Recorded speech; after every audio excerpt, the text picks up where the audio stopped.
तो hello guys, तो पिछले एपिसोड में हमने देखा था व्हील ने क्वीन को उस सुपर एलियन व्हाइट टाइगर से बचा दिया था।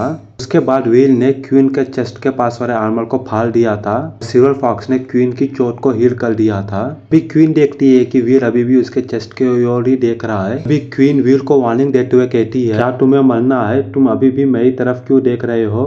क्वीन की बात सुनने के बाद व्हील जल्दी से वहां से पलट जाता है और अपनी आंखों को अपने हाथ से बंद करते हुए कहता है, सॉरी क्वीन, मेरा ऐसा इरादा कुछ नहीं था। अभी क्वीन ब्लश करते हुए व्हील से कहती है, ठीक है, मेरे को जल्दी से कोई सा भी डेविल सोल आर्मर दे दो।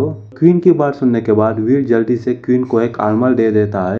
क्वीन को डेविल सोल आर्मर देने के कुछ समय बाद व्हील कहता है क्वीन से, क्या मैं अब पलट सकता हूँ? उसके बाद व्हील पलट जाता है और क्वीन को देखता है और कहता है, तुम इस आर्मर में सही लग रही हो, पर अब तुम बहुत ज्यादा ही एरोगेंट दिख रही हो। तभी क्वीन व्हील की बात सुनने के बाद अपने मन ही मन में कहती है, आखिर तुमने अपने पिछले जन्म में कौन सा पाप किया था कि तुम्हें इस आदमी से मिलना पड़ गया? लेकिन तो भी क्वीन व्हील के सवाल का जवाब नहीं देती है। व्हील से ही उल्टा सवाल करते हुए पूछती है, आखिर हम लोग अभी किधर है? व्हील क्वीन का यह एटीट्यूड देखने के बाद अपने मन ही मन में कहता है, चलो फाइनली लगता है कि क्वीन ठीक हो गई है और उसका एटीट्यूड वापस आ गया है। लेकिन तभी क्वीन देखती है कि वीर अभी भी उसी को घूर रहा है। इसलिए क्वीन वहां से घूम जाती है और अपने मन ही मन में फिर से सोचती है, आखिर इस आदमी के साथ क्या प्रॉब्लम है, ये अभी भी मेरे को क्यों घूर रहा है? मुझे इसके साथ नॉर्मल बिहेवियर ही करना होगा किसी भी हालत में। वीर क्वीन का सवाल सुनने के बाद कहता है, मुझे नहीं मालूम कि अभी हम इस समय किधर हैं। व्हाइट टाइगर के हमले से बचने के लिए मैं समुंदर के अंदर उस टाइगर के हमले से बचते हुए कौन सी डायरेक्शन में जाके बचा था वो मेरे को याद नहीं है। इसलिए मैं ये नहीं कह सकता हूँ कि इस आइलैंड पे हम लोग उस व्हाइट टाइगर से लड़ रहे थे, वो आइलैंड अभी किस डायरेक्शन में आएगा। वीर की बात सुनने के बाद क्वीन कहती है, ठीक है वीर, तुम अपने पेट को यहाँ पर ही छोड़ दो, मेरे साथ चलो, हम लोग कुछ जाके एलियन का शिकार करते हैं खाने के लिए। लेकिन क्वीन की बात सुनने के बाद वीर सीधा पानी में डाइव मार देता और कहता है, रहने दो, मैं अकेले ही एलियन का शिकार कर लूंगा। उसके बाद वीर एक मछली को पकड़ कर लेके आ जाता है। उसके बाद वीर चाकू निकालकर उस मछली के मीट को काटने लग जाता है और फिर उस मछली के मीट का हिस्से को अपने हाथ में पकड़कर कहता है, तुम इधर आ जाओ, मैं तुम्हें खिला देता हूँ। वीर की यह बात सुनने के बाद क्वीन कहती है कि कोई जरूरत नहीं है, मैं खुद हैंडल कर सकती हूँ। जैसे ही क्वीन अपनी बात खत्म करने के बाद वीर की तरफ पलट कर देखती है, क्वीन देखती है कि वीर ने अभी जो शब्द कहे थे वो उसके लिए नहीं बल्कि सिल्वर फॉक्स के लिए थे। वीर अभी इस समय सिल्वर फॉक्स को उस फिश के मीट को खिला रहा रहता है। क्वीन ने जो अब कहा था उसको सुनने के बाद वीर कहता है, क्या तुम भी चाहती हो कि मैं तुम्हें आकर अपने हाथों से खाना खिलाऊं? उसके बाद वीर फिश का एक और मीट का हिस्सा ले लेता है। क्वीन के मुंह के पास लेकर जाते हुए कहता है, तुम एक गुड गर्ल की तरह काम करो और अपना मुंह खोल के इस मीट को खा लो। लेकिन क्वीन अब इस समय बहुत ज्यादा एम्बैरेस हो जाती है कि उसने जो सोचा था वो बहुत ज्यादा ही गलत था। क्वीन ने जो भी शब्द कहे थे वो उसके लिए नहीं बल्कि सिल्वर फॉक्स के लिए थे। इसलिए क्वीन अभी बहुत ज्यादा एम्बैरेस हो जाती है। इसलिए क्वीन वीर के दिए हुए खाने को नहीं खाती है बल्कि वहां से दूर चले जाती है और समंदर को देखने लग जाती है। क्वीन को दूर जाता देखते हुए वीर कहता है, तुम दूर मत जाओ। उसके बाद क्वीन उस शिप के एंड पर चले जाकर बैठ जाती है। अब वीर और सिल्वर फॉक्स बैठकर उस फिश के मीट को खाने लग जाते हैं। अभी वीर को कुछ आवाज सुनाई देती है। वीर देखता है कि क्वीन के पेट से आवाज आ रही है। अभी वीर क्वीन से कहता है, क्वीन मेरे पास आकर कुछ खाना खा लो, अगर तुम कुछ भी खाना नहीं खाओगी तो तुम्हारे पास कोई भी स्ट्रेंथ नहीं रहेगी। हमें ये भी मालूम नहीं कि हम कब तक समुद्र में भटकते रहेंगे, इसलिए जल्दी से आके खाना खा लो। वीर ने उस फिश के मीट के 3 हिस्से किए थे, एक हिस्से उसके लिए, दूसरा हिस्सा सिल्वर फॉक्स के लिए और तीसरा हिस्सा क्वीन के लिए। अभी इस समय सिल्वर फॉक्स ने अपना पूरा हिस्सा खा लिया था। वीर अभी अपने हिस्से का लास्ट बाइट खा रहा था। लेकिन जब तक वीर अपने हिस्से का लास्ट बाइट खा पाता तब तक सिल्वर फॉक्स ने वीर के ऊपर हमला कर दिया था। उसके लास्ट मीट के हिस्से को खाने की कोशिश कर रहा था। तभी वीर सिल्वर फॉक्स को रोकते हुए कहता है, सिल्वर फॉक्स, तुमने ऑलरेडी अपने हिस्से का मीट खा लिया है, मैंने तुमसे नहीं कहा कि तुम फिर से आकर फिश के मीट का हिस्सा खा लो।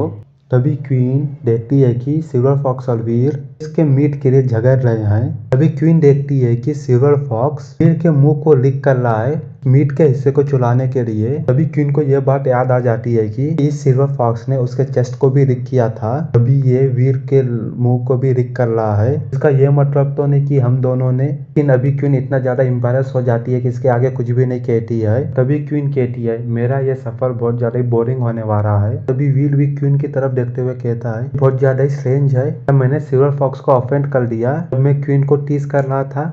ऐसे ही समुद्र में तैरते तैरते 15 दिन बीत जाते हैं। उसके बाद वीर देखते हैं कि उसको एक आयरन दिख रहा है। चलो लगता है कि हमें कुछ हेल्प मिल सकती है। अगर चाहे वो आयरन पर कोई भी ना रहता हो तो भी हम लोग उधर जाकर फ्रेश वाटर तो ढूंढ सकते हैं पीने के लिए। मैं अपने पिछले दिनों से फिश के ब्लड को ही पी रहा था। मुझे लगता है कि मुझे ऑलमोस्ट एनीमिया होने वाला था। उस आयरन को देखने के बाद क्वीन भी अपने डेविल्स और पंख को बुला देती है, फिर से कहती है तुम यहीं पर ही रुको, मैं जाकर चेक करती हूँ कि उस आयरन में कुछ डेंजर है कि नहीं। उसके बाद क्वीन अपनी डेविल्स और पंखों का इस्तेमाल करते हुए उस आयरन की ओर उल्टे हुए चली जाती है।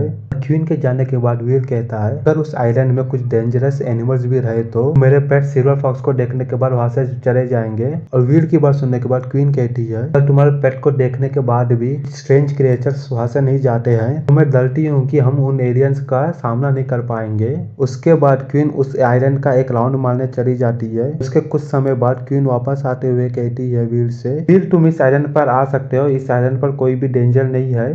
क्वीन की बात सुनने के बाद वीर सिल्वर फॉक्स को पकड़ते हुए कहता है हाँ मैं आ रहा हूँ। उसके बाद वीर और क्वीन उस आयरन के अंदर आ जाते हैं और उस आयरन को एक्सप्लोर करने के लिए चलने रखते हैं। चलते चलते ही क्वीन कहती है मैंने जितना भी इस आयरन के ऊपर से देखा है उसके हिसाब से आयरन बहुत ज्यादा ही बड़ा नहीं है और यहाँ से थोड़े दूर आगे ही पाउंड है, उस पाउंड का पानी फ्रेश वाटर ही होना चाहिए। उसके बाद वीर और क्वीन उस पाउंड की ओर चलने लग जाते हैं। इन चलते चलते वीर की नजर एक पेड़ पर पहुंचती है जिसमें लाल कलर के कुछ अजीब चीजें उग रही होती हैं। उन चीजों को देखने के बाद वीर अपने मन ही मन में सोचता है ये जो छोटे से लाल कलर के फ्रूट्स हैं क्या ये वो उस लाल मशरूम जैसे ही नहीं दिख रहे हैं। और तभी क्वीन देखती है कि वीर उन लाल कलर के फ्रूट्स को देख रहा है। तभी क्वीन वीर से कहती है आखिर तुम उन फ्रूट्स को क्यों देख रहे हो। क्वीन की बात सुनते हुए वीर कहता है ये सोच रहा था कि क्या हम लोग इस फ्रूट्स को खा सकते हैं और मैं फिश खा खा कर बहुत ज्यादा ही टायर्ड हो गया हूँ, मैं चाहता हूँ कि मैं कुछ न्यू खाऊं। लेकिन वीर की बात सुनने के बाद क्वीन वहां से चली जाती है। जाते जाते वीर से कहती है इस मोराक ग्रह पर जितने भी प्लांट्स है हम उन्हें नहीं खा सकते हैं, तुम रैंडमली किसी चीज को मत खा लेना,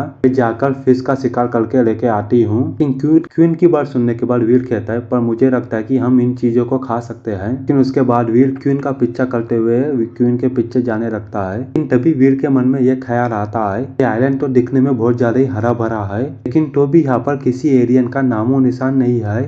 और उसके बाद वीर और क्वीन कुछ समय चलने के बाद बहुत सारे माउंटेन के सामने आ जाते हैं। वीर उन सब माउंटेन्स को देखने के बाद अपने मन ही मन में यहाँ के माउंटेन्स बहुत ज्यादा ही अजीब हैं, ये सभी लगभग जैसे ही हिल्स जैसे दिख रहे हैं। लेकिन तभी ये सिल्वर फॉक्स वीर के कंधे के ऊपर से कूद जाता है। ये देखने के बाद वीर बहुत ज्यादा ही हैरान हो जाता है और कहता है क्या हो रहा है। अभी वीर देखता है कि सिल्वर फॉक्स किसी डायरेक्शन की ओर तेजी से जा रहा है। अभी वीर सिल्वर फॉक्स का पीछा करते हुए कहता है सिल्वर फॉक्स रुक जाओ। लेकिन सिल्वर फॉक्स वीर की बात को नहीं सुनता है और उसके बाद सिल्वर फॉक्स एक फ्लावर के पास जाकर रुक जाता है। तभी वीर भी सिल्वर फॉक्स का पीछा करते हुए उस फ्लावर के पास आ जाता है और उस फ्लावर को देखते हुए कहता है सिल्वर फॉक्स तुम इतने ज्यादा तेज भाग रहे थे बस इस फ्लावर को देखने के लिए, मुझे लगता है कि यहाँ पर कोई और नहीं है हमारे अलावा जिससे तुम कम्पीट कर सको, लेकिन तो भी तुम इतना ज्यादा चिंतित क्यों हो। इसी के साथ इस चैप्टर का यहीं पर ही एंड हो जाता है।